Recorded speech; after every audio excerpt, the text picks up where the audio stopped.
هر که آمد در جهان روزی ز دنیا می رود، نیک باشد یا که بد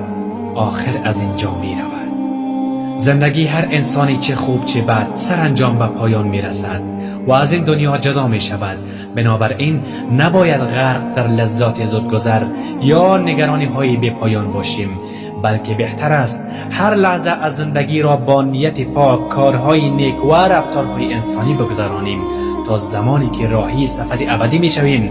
دل آرام داشته باشیم، زیرا ارزش واقعی زندگی با کیفیت رفتار و تأثیری است که بر جای می گذاریم،